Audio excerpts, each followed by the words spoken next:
Un médecin trouve un colporteur portant la montre de sa petite amie décédée. Il y a 18 ans, lui tient le bras et est choqué. Le docteur Antoine Lefebvre contemplait la ville de Paris depuis la fenêtre de son bureau au dernier étage de l'hôpital Saint-Antoine. Le ciel gris et maussade reflétait parfaitement son humeur. Cela faisait maintenant 5 ans que sa vie avait basculé, 5 longues années depuis ce jour fatidique où il avait tout perdu. Antoine ferma les yeux, submergé par les souvenirs. Il revoyait encore le visage radieux de sa femme, Élise, le matin de l'accident. Elle était si belle, si pleine de vie, avec ses longs cheveux auburn et ses yeux verts pétillants. Leur fils Gabriel, alors âgé de 3 ans, dormait paisiblement sur la banquette arrière de la voiture. « Je serai de retour pour le dîner, mon amour », avait-elle dit en l'embrassant tendrement. « Gabi et moi allons passer la journée chez ma sœur à Versailles. » Ce furent les derniers mots qu'Antoine entendit de la bouche d'Élise. Quelques heures plus tard, il reçut l'appel qui allait changer sa vie à jamais. Un accident de voiture sur l'autoroute A13. La voiture d'Élise avait fait plusieurs tonneaux avant de s'immobiliser dans un fossé. Quand les secours étaient arrivés, il était déjà trop tard. Antoine secoua la tête, chassant ses souvenirs douloureux. 5 ans s'étaient écoulés, mais la douleur restait aussi vive qu'au premier jour. Il avait plongé dans le travail, devenant l'un des chirurgiens les plus respectés de l'hôpital. Mais malgré sa réussite professionnelle, un vide immense persistait dans son cœur. Le bip de son beeper le tira de sa rêverie. Une urgence l'attendait aux urgences. Antoine soupira, enfila sa blouse blanche et quitta son bureau. Le travail était la seule chose qui lui permettait d'oublier, ne serait-ce que pour quelques instants, la perte de sa famille. Dans les couloirs de l'hôpital, Antoine croisa plusieurs collègues qui le saluèrent respectueusement. À 45 ans, il était devenu une figure emblématique de l'établissement, reconnu pour son talent et son dévouement. Mais derrière le masque du professionnel accompli se cachait un homme brisé, hanté par les fantômes du passé. Arrivé aux urgences, Antoine fut immédiatement briefé par une jeune interne. Un accident de la route, encore un. Son cœur se serra à cette nouvelle, mais il garda son sang-froid. C'était son devoir de sauver des vies, de faire en sorte que d'autres familles n'aient pas à vivre le cauchemar qu'il avait enduré. Pendant les heures qui suivirent, Antoine opéra avec précision et détermination. Ses gestes étaient sûrs, son esprit concentré uniquement sur la tâche à accomplir. Quand il émergea enfin du bloc opératoire, épuisé mais satisfait, le soleil commençait à se coucher sur Paris. En rentrant chez lui ce soir-là, Antoine ressentit plus que jamais le poids de la solitude. Son grand appartement dans le 16e arrondissement, autrefois rempli de rires et de joie, semblait désormais froid et impersonnel. Il se servit machinalement un verre de whisky et s'installa dans son fauteuil préféré, celui où il avait l'habitude de lire des histoires à Gabriel avant de le mettre au lit. Ses yeux se posèrent sur une photo encadrée sur la table basse. Élise et Gabriel lui souriaient, figés dans un instant de bonheur éternel. Antoine sentit les larmes lui monter aux yeux. Combien de temps encore devrait-il vivre avec cette douleur? Y aurait-il un jour où il pourrait à nouveau ressentir de la joie, alors qu'il se perdait dans ses pensées? Antoine ne pouvait pas imaginer que le destin lui réservait encore bien des surprises. Sa vie, qu'il croyait à jamais brisée, allait bientôt prendre un tournant inattendu. Les jours se suivaient et se ressemblèrent pour Antoine. Entre ses longues heures à l'hôpital et ses soirées solitaires, il avait l'impression de vivre dans un brouillard permanent. Ce matin-là, cependant, quelque chose allait bouleverser sa routine bien établie. Alors qu'il se rendait à pied à l'hôpital, profitant des premiers rayons du soleil printanier, Antoine fut bousculé par un jeune garçon qui courait sur le trottoir. « Pardon, monsieur !» s'écria le garçon, avant de disparaître dans la foule. Antoine n'eut pas le temps de réagir. Il resta figé sur place, le cœur battant à tout rompre. Pendant une fraction de seconde, il avait cru reconnaître... Non, c'était impossible. Son esprit lui jouait des tours, comme cela arrivait parfois quand la douleur devenait trop intense. Secouant la tête pour chasser cette impression troublante, Antoine reprit sa route. Mais il ne pouvait s'empêcher de penser à ce bref instant. Le garçon devait avoir une 12aine d'années, l'âge qu'aurait eu Gabriel aujourd'hui. Ses cheveux bruns en bataille, ses yeux vifs. Antoine se surprit à imaginer à quoi aurait ressemblé son fils s'il avait survécu à l'accident. La journée passa dans un brouillard de consultations et d'opérations. Antoine était distrait, ce qui ne lui ressemblait pas. Ses collègues remarquèrent son air préoccupé, mais mirent cela sur le compte de la fatigue. En fin d'après-midi, Antoine décida de prendre une pause. Il quitta l'hôpital et se dirigea vers un petit parc voisin. L'air frais lui ferait du bien, pensa-t-il. Alors qu'il s'asseyait sur un banc, son regard fut attiré par un attroupement près d'un kiosque à boissons. Curieux, il s'approcha. C'est alors qu'il le vit. Le même garçon que ce matin, vêtu d'un tablier trop grand pour lui, vendait des sodas avec enthousiasme. Antoine sentit son cœur s'arrêter. De près, la ressemblance était encore plus frappante. Les mêmes traits fins, le même sourire espiègle qu'Élise. Comme hypnotisé, Antoine s'avança vers le kiosque. Le garçon leva les yeux vers lui et sourit. « Bonjour, monsieur. Vous voulez une boisson ?» Antoine ouvrit la bouche pour répondre, mais aucun son n'en sortit. Son regard venait de se poser sur le poignet du garçon. Là, brillant sous le soleil de l'après-midi, se trouvait une montre qu'il aurait reconnue entre mille. La montre d'Élise, celle qu'il lui avait offerte pour leur premier anniversaire de mariage. Le monde sembla s'arrêter autour d'Antoine. Les bruits du parc s'estompèrent, remplacés par le battement sourd de son cœur. Comment était-ce possible? Cette montre avait disparu dans l'accident, tout comme Élise et Gabriel. Et pourtant, elle était là, au poignet de ce garçon qui ressemblait tant à son fils perdu. « Monsieur, ça va ?» La voix inquiète du garçon le ramena à la réalité. Antoine cligna des yeux, désorienté. « Oui, ça va.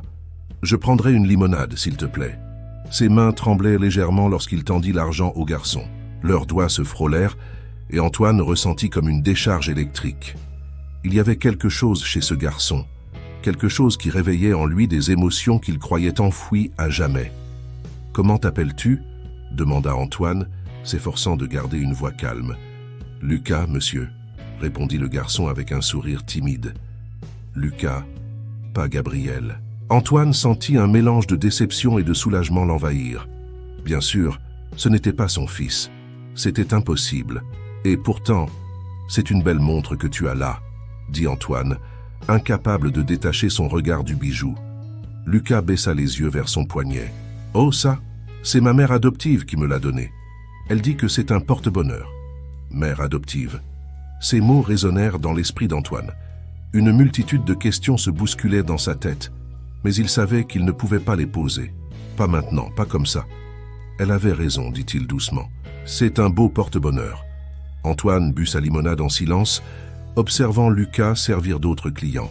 Le garçon était vif et poli, charmant les passants avec son sourire chaleureux. Antoine ne pouvait s'empêcher de voir Élise en lui, dans ses gestes, dans sa façon de rire. Quand il quitta enfin le parc, Antoine avait l'impression d'être dans un rêve. Il rentra chez lui dans un état second, son esprit tournant et retournant les événements de la journée. Ce soir-là, pour la première fois depuis des années, il ne but pas de whisky. Au lieu de cela, il passa des heures à feuilleter de vieux albums photos, cherchant des réponses à des questions qu'il n'osait pas encore formuler. Une chose était sûre, sa vie venait de prendre un tournant inattendu. Et Antoine était bien décidé à découvrir la vérité, quoi qu'il en coûte. Les jours qui suivirent furent un tourbillon d'émotions pour Antoine. Il retourna plusieurs fois au parc, espérant revoir Lucas. Chaque fois qu'il l'apercevait, son cœur faisait un bond dans sa poitrine. La ressemblance était indéniable, et la présence de la montre d'Élise ne cessait de le troubler. Antoine savait qu'il devait agir avec prudence. Il ne pouvait pas simplement aborder Lucas et lui demander s'il était son fils disparu. Non seulement cela semblerait fou, mais cela pourrait aussi effrayer le garçon. Il devait trouver un moyen d'en savoir plus, de comprendre ce qui s'était réellement passé il y a 5 ans. Un soir, alors qu'il rentrait de l'hôpital, Antoine prit une décision. Il allait engager un détective privé. C'était peut-être de la folie, mais il avait besoin de réponses. Il contacta un ancien patient, Pierre Durand, qui travaillait dans ce domaine. « Je veux que vous retrouviez toutes les informations possibles sur un garçon nommé Lucas », expliqua Antoine lors de leur rencontre. « Il travaille comme vendeur de boissons dans le parc, près de l'hôpital Saint-Antoine. Je veux savoir qui sont ses parents adoptifs, d'où il vient, tout ce que vous pourrez trouver. » Pierre hocha la tête, notant les détails. « Y a-t-il une raison particulière pour cette recherche, docteur Lefebvre ?» Antoine hésita un instant avant de répondre. « Disons simplement que c'est une affaire personnelle. Je vous fais confiance pour être discret. » Pendant les semaines qui suivirent, Antoine continua sa routine à l'hôpital, mais son esprit était constamment ailleurs. Il passait ses pauses à observer Lucas de loin, notant chaque geste, chaque expression qui lui rappelait Élise ou lui-même.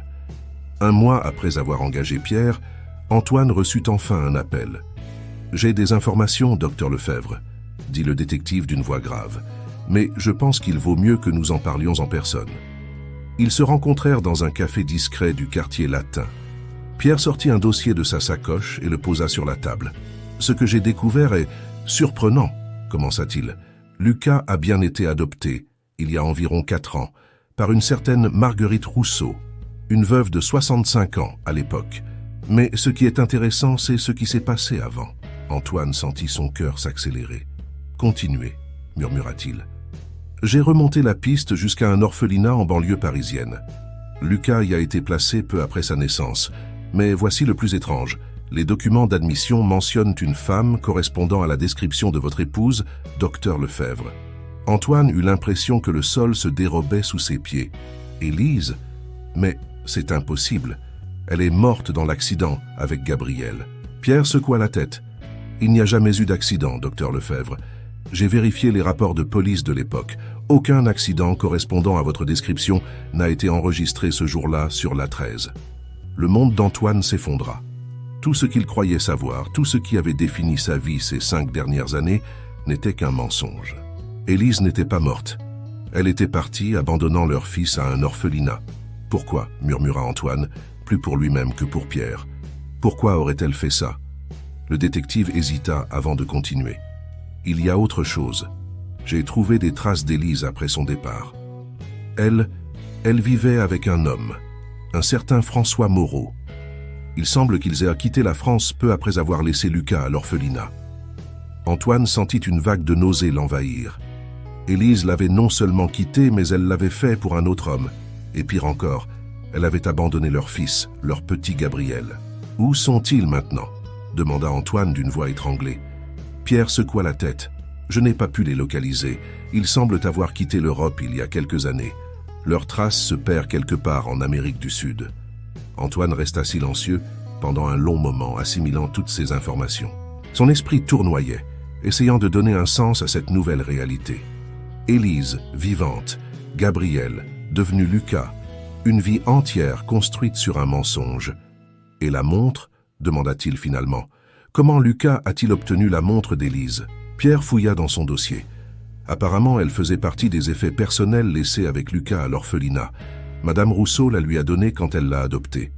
Antoine ferma les yeux, submergé par l'émotion. Cette montre, ce dernier lien avec Élise, était devenu le fil conducteur qui l'avait mené à son fils. Était-ce un geste de culpabilité de la part d'Élise? Un dernier cadeau à l'enfant qu'elle abandonnait? « Que comptez-vous faire maintenant, docteur Lefebvre » demanda doucement Pierre. C'était la question à 1 million d'euros. Que devait-il faire? Approcher Lucas et lui révéler la vérité. Confronter Élise si jamais il la retrouvait.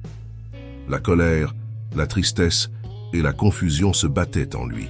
« Je ne sais pas », admit Antoine. « J'ai besoin de temps pour réfléchir à tout ça. » Pierre hocha la tête avec compréhension. « Prenez votre temps. Ce sont des révélations bouleversantes. Si vous avez besoin de quoi que ce soit d'autre, n'hésitez pas à me contacter. » Antoine quitta le café dans un état second. Il erra dans les rues de Paris pendant des heures, ressassant tout ce qu'il venait d'apprendre. Le soleil se couchait sur la Seine quand il se retrouva devant le parc où travaillait Lucas. Le kiosque était fermé à cette heure-ci, mais Antoine s'assit sur un banc à proximité. Il observa l'endroit où chaque jour son fils, car il n'y avait plus de doute maintenant, vendait des boissons aux passants. Un garçon qui ne le connaissait pas, qui ignorait tout de son véritable héritage. Antoine sentit les larmes couler sur ses joues, des larmes de tristesse pour les années perdues, de colère envers Élise pour sa trahison, mais aussi des larmes d'espoir, car malgré tout, son fils était vivant. Il était là, à portée de main. Alors qu'il contemplait le kiosque vide, Antoine prit une décision. Il allait faire partie de la vie de Lucas, d'une manière ou d'une autre. Il ne savait pas encore comment, mais il trouverait un moyen. Et peut-être qu'un jour, quand le moment serait venu, il lui dirait la vérité. Mais pour l'instant, il devait avancer pas à pas. Apprendre à connaître ce garçon qui était son fils sans l'être encore. Construire une relation, lentement mais sûrement. Antoine se leva du banc, un nouveau sens du but l'animant. Le chemin qui l'attendait serait long et difficile, rempli d'obstacles et d'émotions complexes. Mais pour la première fois depuis 5 ans, il sentait une lueur d'espoir briller dans son cœur. Demain serait un nouveau jour. Un jour où il commencerait à reconstruire ce qui avait été brisé. Un jour où il ferait le premier pas vers une nouvelle vie, une vie où son fils aurait enfin sa place. Les semaines qui suivirent furent un véritable tourbillon émotionnel pour Antoine. Chaque jour, il se rendait au parc, achetant une boisson à Lucas et échangeant quelques mots avec lui. Ces brèves interactions étaient à la fois un bonheur et une torture. Il mourait d'envie de serrer son fils dans ses bras, de lui dire la vérité, mais il savait qu'il devait être patient. Lucas, de son côté, commençait à s'habituer à la présence régulière de ce client particulier. Il appréciait la gentillesse d'Antoine et son intérêt sincère pour sa vie. « Vous savez, monsieur, » dit Lucas un jour, alors qu'Antoine sirotait sa limonade habituelle, « vous me rappelez un peu mon père. » Antoine faillit s'étouffer avec sa boisson. « Ah bon ?» réussit-il à articuler. Lucas hocha la tête, son regard se perdant dans le lointain. « Enfin pas mon vrai père, je ne l'ai jamais connu. Mais le père que j'imaginais avoir quand j'étais plus petit à l'orphelinat. » Ces mots brisèrent le cœur d'Antoine. Il dut faire un effort surhumain pour ne pas révéler la vérité sur le champ.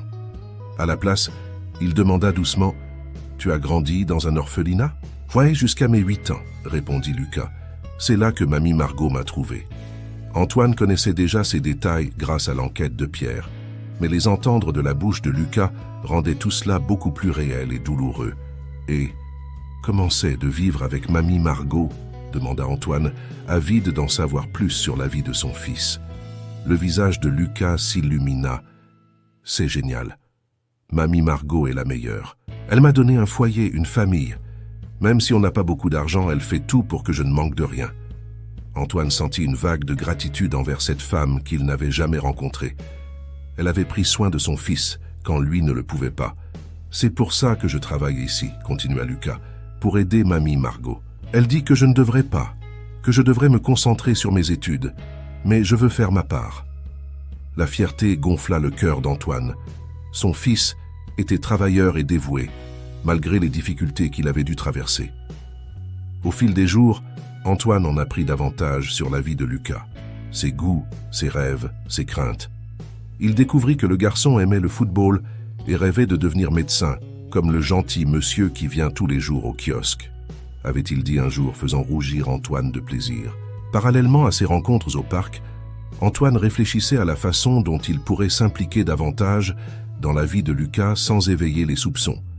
Il eut une idée lorsque Lucas mentionna que son école cherchait des intervenants pour parler aux élèves de leur métier. « Je pourrais peut-être venir parler de la médecine », proposa Antoine, feignant la désinvolture. Les yeux de Lucas s'illuminèrent. « Ce serait génial, je vais en parler à ma prof. » Quelques jours plus tard, Antoine se retrouva donc dans la classe de Lucas, parlant de sa passion pour la médecine devant une trentaine d'élèves fascinés. Voir son fils assis au premier rang buvant ses paroles était une expérience surréaliste et merveilleuse. À la fin de l'intervention, la professeure de Lucas, Madame Martin, vint remercier Antoine. « C'était passionnant, docteur Lefebvre, » dit-elle. « Les enfants étaient captivés, et surtout Lucas. Il n'arrête pas de parler de vous depuis que vous venez au kiosque. » Antoine sentit son cœur se gonfler de joie. « Lucas est un garçon remarquable, » dit-il. « J'aimerais pouvoir faire plus pour l'aider dans ses études, s'il est vraiment intéressé par la médecine. » Madame Martin eut l'air pensif. « Vous savez, nous avons un programme de tutorat pour les élèves prometteurs comme Lucas, mais malheureusement nous manquons de volontaires. » Antoine saisit l'opportunité. « Je serais ravi d'être tuteur si Lucas est d'accord. » C'est ainsi qu'Antoine commença à passer plus de temps avec son fils sous couvert de leçons de sciences et de mathématiques. Chaque semaine, il se retrouvait à la bibliothèque municipale pour 2 heures d'études qui se transformaient souvent en conversations animées sur la vie, les rêves et les espoirs. Un jour, alors qu'il travaillait sur un problème de physique particulièrement ardu, Lucas leva les yeux vers Antoine, l'air sérieux. « Docteur Lefebvre, dit-il, pourquoi faites-vous tout ça pour moi ?» Antoine sentit son cœur s'arrêter. Était-ce le moment de dire la vérité ? Non, pas encore, se dit-il. Ce n'était pas le bon endroit, pas le bon moment. Parce que je vois en toi un grand potentiel, Lucas, répondit-il doucement. Et parce que chaque enfant mérite d'avoir quelqu'un qui croit en lui. Les yeux de Lucas se remplirent de larmes. Sans un mot, il se leva et enlaça Antoine. C'était la première fois qu'il partageait un tel moment d'intimité, et Antoine dut lutter contre ses propres larmes. Ce soir-là, en rentrant chez lui, Antoine se sentit à la fois heureux et déchiré. Il se rapprochait de son fils, construisait une relation avec lui, mais le mensonge par omission pesait lourd sur sa conscience. Il savait qu'un jour, il devrait dire la vérité à Lucas. Mais pour l'instant, il chérissait chaque moment passé avec ce garçon extraordinaire qui, sans le savoir, lui avait redonné goût à la vie. Alors qu'il s'endormait, Antoine se promit que, quoi qu'il arrive, il serait toujours là pour Lucas. Père biologique ou non, il ferait tout pour protéger et guider ce fils qu'il avait cru perdu à jamais. Les mois passèrent, et le lien entre Antoine et Lucas ne cessait de se renforcer. Le garçon faisait désormais partie intégrante de la vie d'Antoine, qui se surprenait à sourire plus souvent, à rire même. Chose qu'il n'avait pas faite depuis des années. Un jour d'automne, alors qu'il se promenait dans le parc après une séance de tutorat, Lucas s'arrêta brusquement. « Docteur Lefebvre » dit-il, l'air sérieux. « Il y a quelque chose que je dois vous dire. » Antoine sentit son cœur s'accélérer. « Je t'écoute, Lucas. » Le garçon prit une profonde inspiration. « Je crois que je sais qui vous êtes vraiment. » Antoine resta figé sur place. Comment était-ce possible? Avait-il été si transparent? Lucas continua, les yeux rivés au sol. « J'ai trouvé une vieille photo dans les affaires de Mamie Margot. Une photo d'un homme et d'une femme avec un bébé. L'homme, c'était vous. Et la femme portait la montre que j'ai au poignet. » Antoine sentit le monde tourner autour de lui. Il s'assit lourdement sur un banc proche, Lucas prenant place à côté de lui. « Pourquoi ne m'avez-vous rien dit ?» demanda doucement Lucas. Antoine ferma les yeux, rassemblant son courage. « Je voulais le faire, Lucas. Chaque jour, je voulais te dire la vérité. Mais j'avais peur. Peur de te perdre à nouveau. Peur de bouleverser ta vie. »« Alors c'est vrai, » murmura Lucas. « Vous êtes mon vrai père ?» Antoine hocha la tête, les larmes aux yeux. « Oui, Lucas, je suis ton père, et il n'y a pas un jour où je n'ai pas pensé à toi, où je ne t'ai pas aimé. » Ce qui suivit fut une conversation longue et émotionnelle. Antoine raconta tout à Lucas. Son mariage avec Élise, la naissance de Gabriel, la disparition qu'il avait cru être un accident, et comment il avait découvert la vérité. Lucas écouta en silence, les larmes coulant sur ses joues. Quand Antoine eut fini, le garçon resta silencieux pendant ce qui sembla être une éternité. « Je comprends si tu es en colère, » dit finalement Antoine. « Si tu ne veux plus me voir, je... » Il fut interrompu par Lucas qui se jeta dans ses bras sanglotant. « Non, je ne veux pas vous perdre. Pas maintenant que je vous ai enfin trouvé. » Ils restèrent ainsi longtemps, père et fils réunis après tant d'années, laissant leurs émotions s'exprimer librement. Quand ils se séparèrent enfin, Lucas demanda « Qu'est-ce qui va se passer maintenant ?» Antoine prit une profonde inspiration. « Ça dépend de toi, Lucas, et de Mamie Margot. Elle t'a élevé, elle est ta famille. Je ne veux pas te l'enlever. » Lucas hocha la tête, reconnaissant. « Je veux que vous fassiez partie de ma vie, mais je ne veux pas abandonner Mamie Margot non plus. » « Nous trouverons une solution, promit Antoine, ensemble. » Les semaines qui suivirent furent intenses. Antoine rencontra Marguerite Rousseau, la femme qui avait élevé son fils. Au lieu de la jalousie qu'il craignait ressentir, il fut submergé par la gratitude envers cette femme qui avait donné tant d'amour à Lucas. Marguerite, de son côté, fut soulagée de voir que Lucas avait enfin trouvé son vrai père. « J'ai toujours su que ce jour viendrait, » dit-elle à Antoine. « Je suis heureuse que ce soit quelqu'un comme vous. » Ensemble, ils décidèrent que Lucas continuerait à vivre avec Marguerite, mais passerait régulièrement du temps chez Antoine. Ce dernier insista pour aider financièrement, permettant à Marguerite de prendre sa retraite et à Lucas d'arrêter de travailler au kiosque pour se concentrer sur ses études. Mais il restait une question en suspens, une ombre qui planait sur leur bonheur nouveau. Élise. Antoine avait lutté avec ses sentiments envers son ex-femme. La colère, la trahison, la confusion, tout cela le rongeait de l'intérieur. Il savait qu'il devait faire la paix avec le passé pour pouvoir pleinement embrasser son avenir avec Lucas. C'est Lucas lui-même qui aborda le sujet un soir, alors qu'ils dînaient tous les trois, Antoine, Lucas et Marguerite. « Papa, dit Lucas, le mot sonnant encore étrangement aux oreilles d'Antoine. « J'aimerais rencontrer ma mère. Est-ce que c'est possible ?» Antoine sentit son cœur se serrer. Il avait redouté cette question, mais il savait qu'elle viendrait tôt ou tard. « Je ne sais pas où elle est, Lucas, » répondit-il doucement.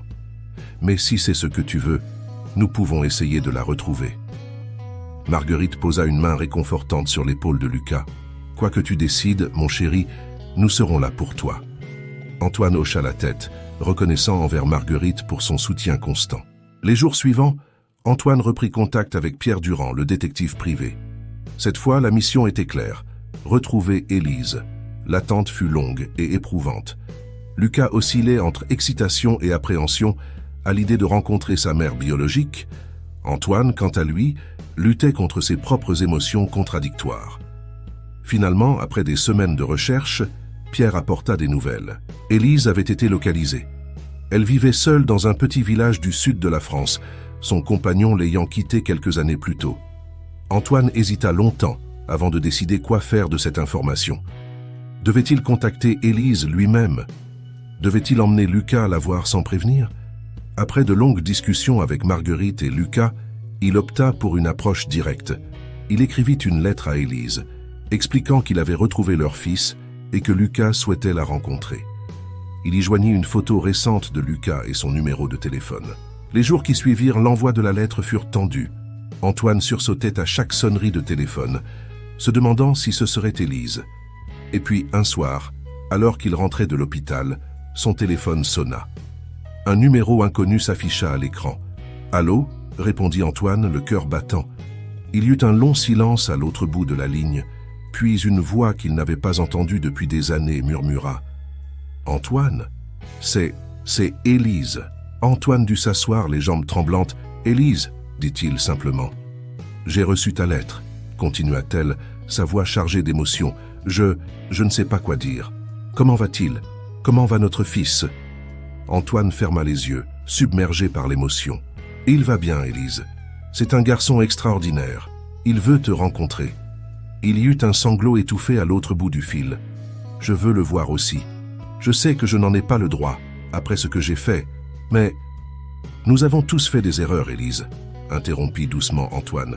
« Ce qui compte maintenant, c'est d'aller de l'avant pour Lucas. » Ils parlèrent longuement ce soir-là, organisant une rencontre. Antoine fut surpris de constater que sa colère envers Élise s'était en grande partie dissipée.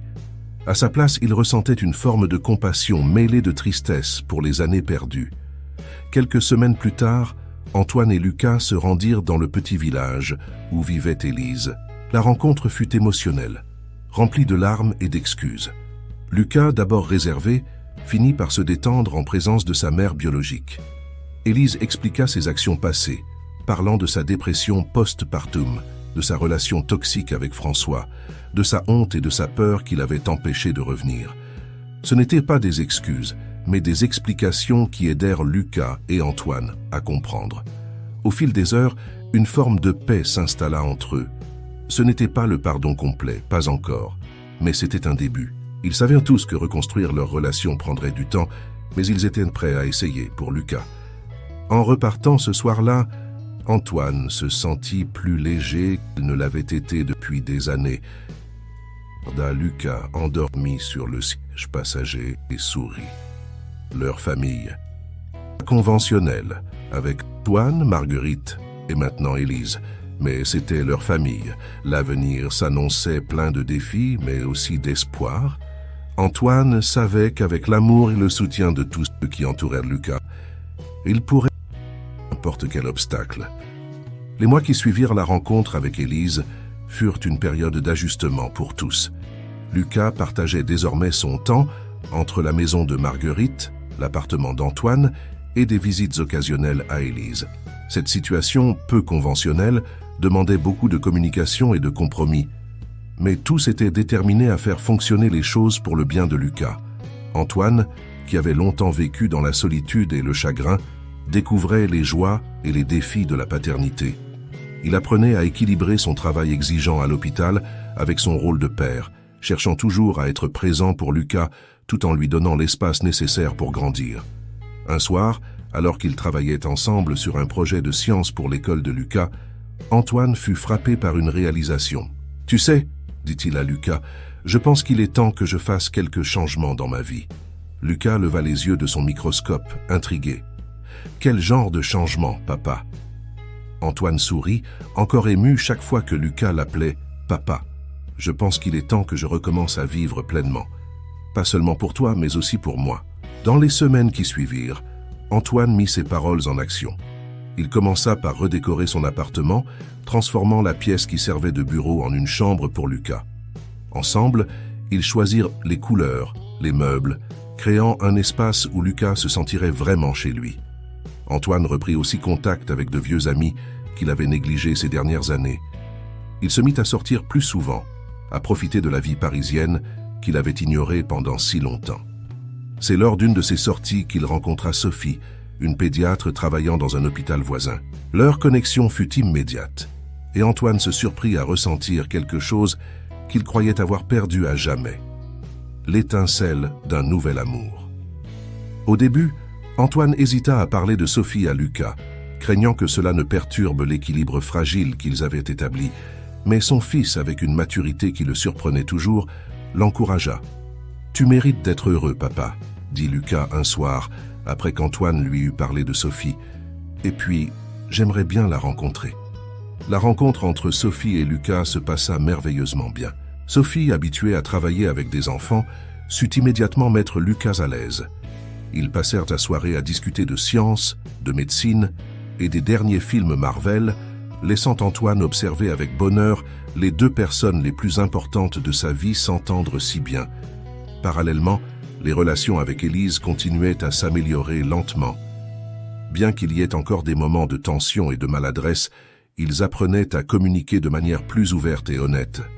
Élise, reconnaissante de la seconde chance qui lui était offerte, faisait tout son possible pour être présente dans la vie de Lucas sans perturber la dynamique qu'il avait avec Antoine et Marguerite. Un an après les retrouvailles, Antoine, Lucas, Marguerite, Élise et Sophie se réunirent pour célébrer le 14e anniversaire de Lucas. Assis autour de la table, entouré de sa famille peu conventionnelle mais aimante, Lucas ne put s'empêcher de sourire. « Vous savez, dit-il en regardant tour à tour chaque visage autour de la table, « il y a un an, je n'aurais jamais imaginé que ma vie pourrait être ainsi. Je suis tellement reconnaissant de vous avoir tous. » Antoine sentit son cœur se gonfler de fierté et d'amour.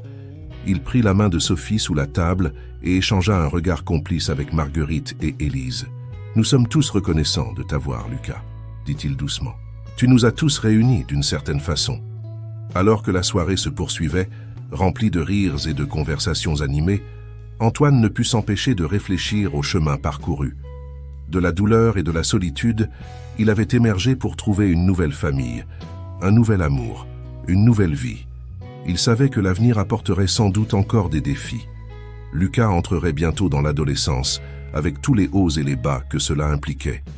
Équilibrer les besoins et les désirs de tous les membres de leur famille peu orthodoxe nécessiterait toujours des efforts et de la patience. Mais pour la première fois depuis longtemps, Antoine n'avait pas peur de l'avenir. Il l'accueillait à bras ouverts, impatient de voir ce que la vie leur réservait. Alors que la fête touchait à sa fin et que Lucas soufflait les bougies de son gâteau, Antoine fit un vœu silencieux. Non pas pour lui-même, mais pour sa famille, un vœu de bonheur continu, d'amour et de compréhension mutuelle. Un vœu pour que les liens qu'ils avaient forgés continuent à se renforcer avec le temps. Et tandis qu'il regardait les visages souriants autour de lui, Antoine sut que quoi que l'avenir leur réserve, ils l'affronteraient ensemble. Car c'était là la vraie définition d'une famille. Non pas le sang ou les noms, mais l'amour, le soutien et la volonté de rester unis, malgré les obstacles. L'histoire d'Antoine, Lucas et de leur famille extraordinaire n'était pas terminée.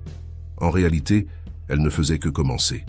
Et Antoine avait hâte de tourner la page pour découvrir le prochain chapitre de leur vie.